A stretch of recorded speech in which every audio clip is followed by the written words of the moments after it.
मो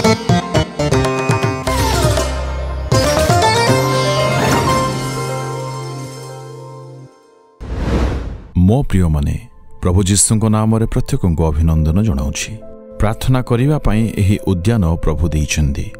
जेपरि गेत्सेमनी रे प्रभु जीशु प्रार्थना कले सेपरि ही दुनियार उद्धार पई प्रत्येक परित्राण पई प्रार्थना करिवा निमंते से उद्यान देइछन्दी।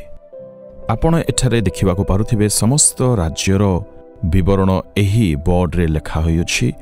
एथि पई आम्भे माने प्रार्थना करिवा उचित। एठाको आस्थिबा प्रत्येक सबु विषय पई से माने प्रार्थना करंती। जेपरि प्रतिटी बोर्ड रो तळे प्रतिटी राज्य निमंते प्रार्थनार निवेदन अछि। जेपरि से माने बाहर को जिबे से मानको बहुत खुशी लागिबो आमे प्रार्थना कलु। एही कारणरू परमेश्वर हमकु ताहा देइचंदी। प्रार्थनार कार्य करिबा पई प्रभु कहिले आमे तदनुसारे कलु।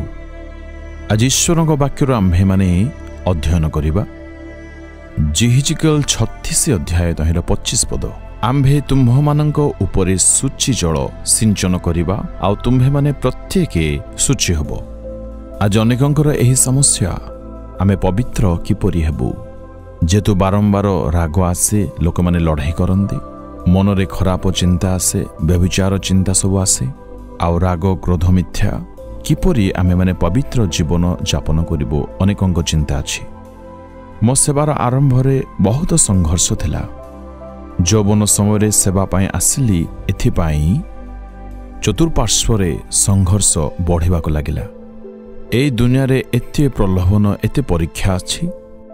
एथि मध्यरे किपरि पवित्र जीवन मो यापन करिबी परमेश्वर वाक्य दे कहिले आम्भे पवित्रकारी ईश्वर ओठो आ परमेश्वर कहले मो निकटको आस मो वाक्य ध्यान कर मो चरण तले रुह सेतेबेले तुम्हें नित्य पवित्र रहिबो। एणु प्रतिदिन प्रभात उठिला परे हे प्रभु तुमे ही मते पवित्र करि पारिबो। मो दृष्टि पवित्रीकृत हो। मोर आचरण मोर सब विषय पवित्रता देखा जाओ। सर्व विषय पवित्र हो। मोर चक्षु मोर हस्त पद प्रतिटी शरीर पवित्र हो। प्रतिदिन प्रार्थना करुथली। प्रतिदिन मो एहीपरि प्रार्थना करुथली। पुणी परमेश्वर प्रतिदिन मते समस्त प्रलोभन परीक्षारु विजय दउथिले। परमेश्वर कहते आम्भे सदा प्रभु पवित्र कार्यटू कण आपण अधिक चिंतार अछंती। प्रभुंको निकटको आसी आमको कहिबाको हबो हे प्रभु तुम्भे ही मते पवित्र करि पारिबा ईश्वर पवित्रता पाई मते बल दियो। संपूर्ण हृदय सहित समर्पित ले पवित्र हवा निमंते आमे बल प्राप्त हो।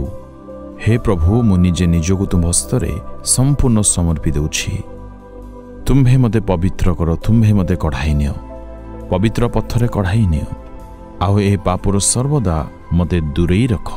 जीसुको नाम रे मागिली आमेन आमेन।